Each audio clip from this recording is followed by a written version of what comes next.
केकरे हाथे आलर झालर, केकरे हाथे थाली जी, केकरे हाथे सोने का मूसर पर अपन बेटा जी, केकरे हाथे सोने का मूसर, केकरे हाथे आलर झालर, केकरे हाथे थाली जी, केकरे हाथे सोने का मूसर पर अपन बेटा जी, केकरे हाथे सोने का मूसर।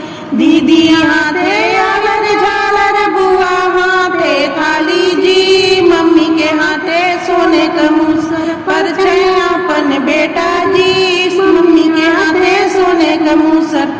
दीदी हाथे आलर झालर, बुआ हाथे थाली जी, मम्मी के हाथे सोने का मूसर पर अपन बेटा जी, मम्मी के हाथे सोने का मूसर। केकरे हाथे आलर झालर, केकरे हाथे थाली जी, केकरे हाथे सोने का कलसा पर अपन बेटा जी, केकरे हाथे सोने का कलसा।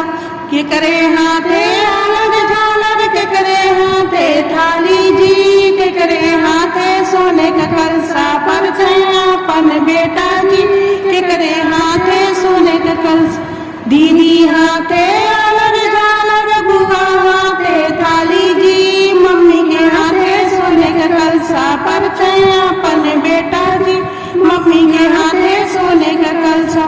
दीदी हाथे आलर झालर, बुआ हाथे थाली जी, मम्मी के हाथे सोने का कलसा पर अपन बेटा जी, मम्मी के हाथे सोने का कलसा। केकरे हाथे आलर झालर, केकरे हाथे थाली जी, केकरे हाथे सोने का सुपवा पर अपन बेटा जी, केकरे हाथे सोने का सुपवा।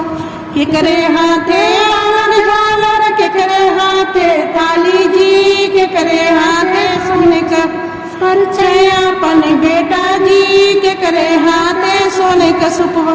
दीदी हाथे आलर झालर, बुआ